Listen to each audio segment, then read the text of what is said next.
I just had a few questions. So this works on sight words. Is there something, I mean, I haven't gone through your full range. I've just seen your preschool and your kindergarten set. Is there something that you work on outside of these, like phonics and things like that? Well, there are two new Bob books, the Bob book sight words, but there are seven older Bob books.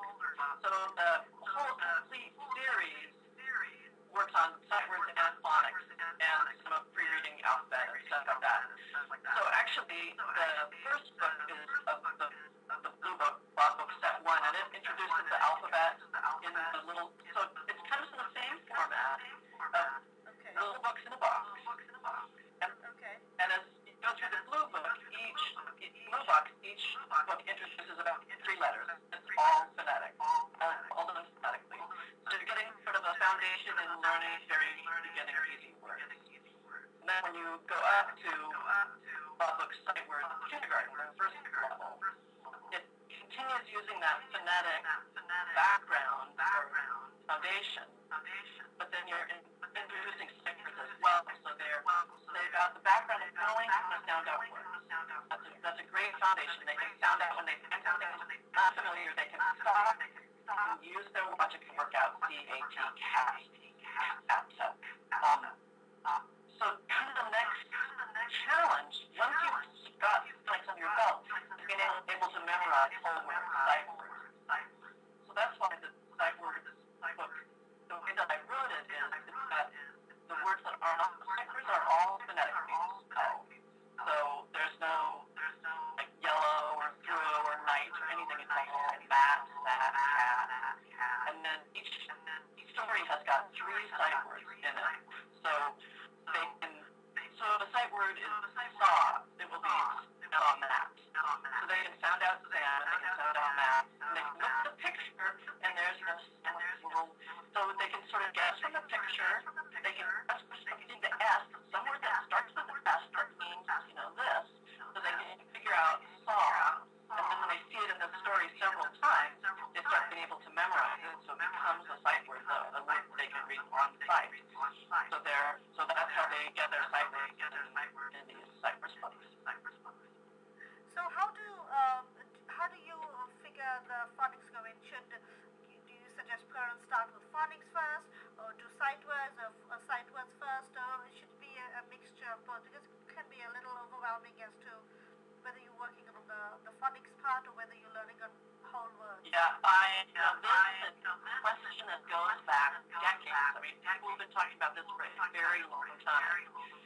And the research that I personally believe is correct is that you do phonics first because it's giving children a logical foundation. They have this formula. I sound it out and I can read the words.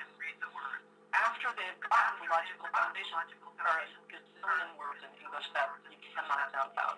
And there's some words that are just complicated. You can sound them out, but there's rules. There's a million rules. I-G-H-T. And so some kids have a very active memory, and they're very good at memorizing sight words.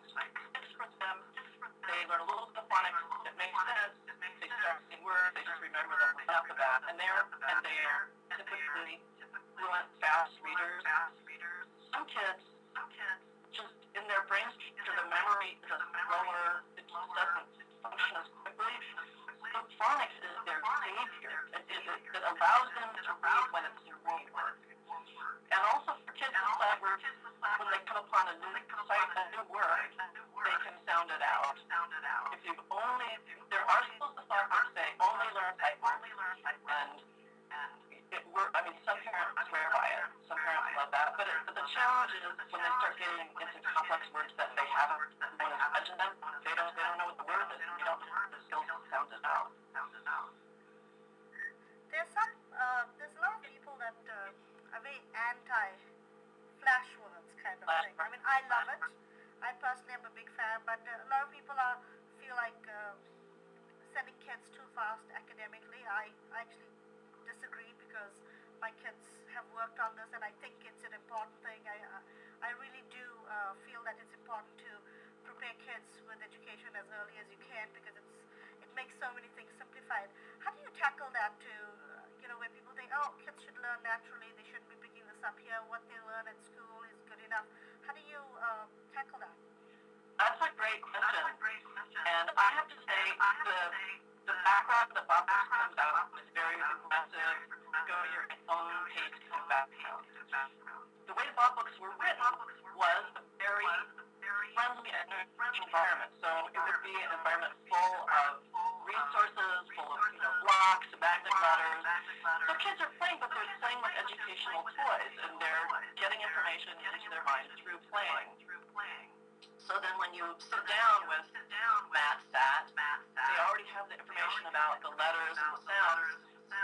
And when you explain it to them, it kind of makes sense. And so they're excited to learn, so they want to learn, so they want to move forward. And with the flashcards in the boxes, the instructions have been pretty clear to use it as a game and a fun way to play with kids rather than as a test.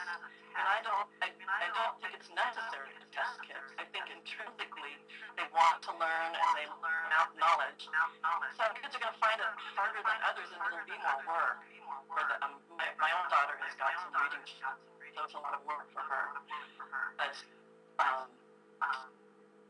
the important thing is to make it a communal, joint, fun effort